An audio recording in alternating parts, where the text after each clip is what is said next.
Friends, today is Friday, April the 3rd, 2020.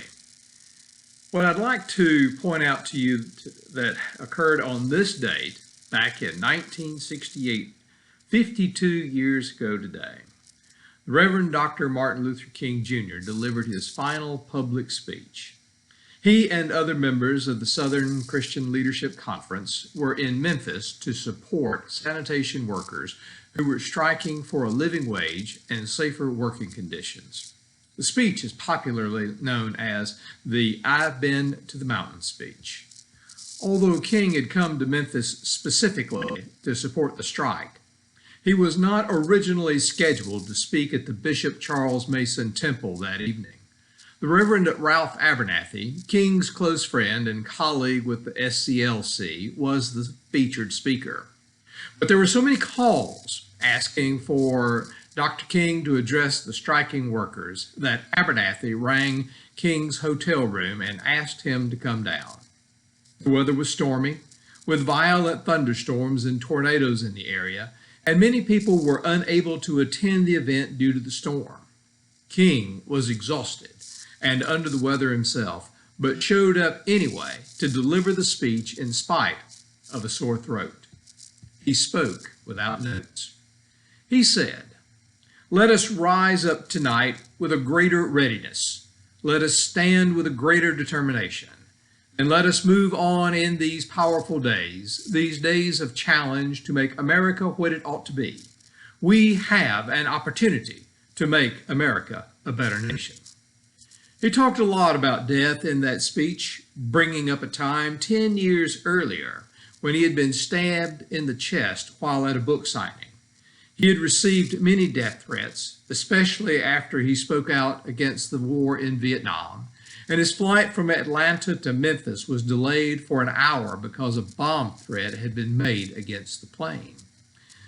In his speech, he said, "All we say to America is, be true to what you said on paper.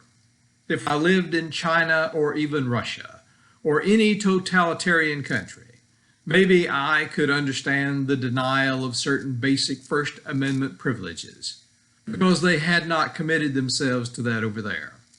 But somewhere I read of the freedom of assembly.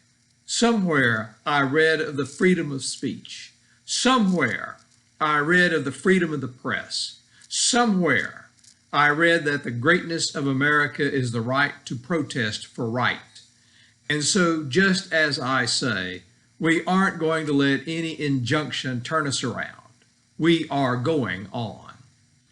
And he ended his speech, "Well, I don't know what will happen now. We've got some difficult days ahead, but it doesn't matter with me now because I've been to the mountaintop and I don't mind.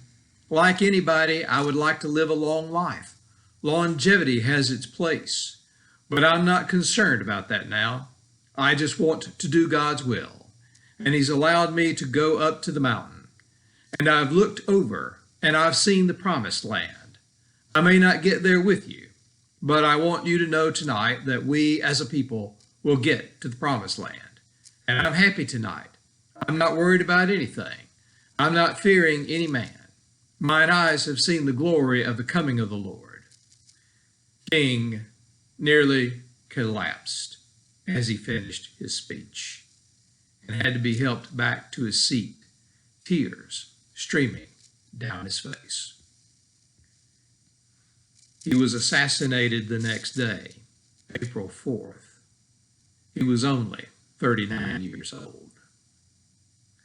As I read this article in the Writer's Almanac, I was reminded again and again how we as a people need to continue to pick up the legacy of civil rights and do our best through our justice actions and our witness actions to continue to make a better America for all.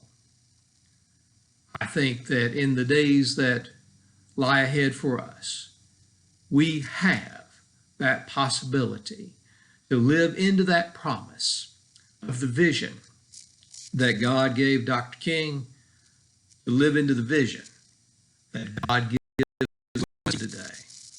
Friends, thank you very much. Grace and blessings to you. Amen.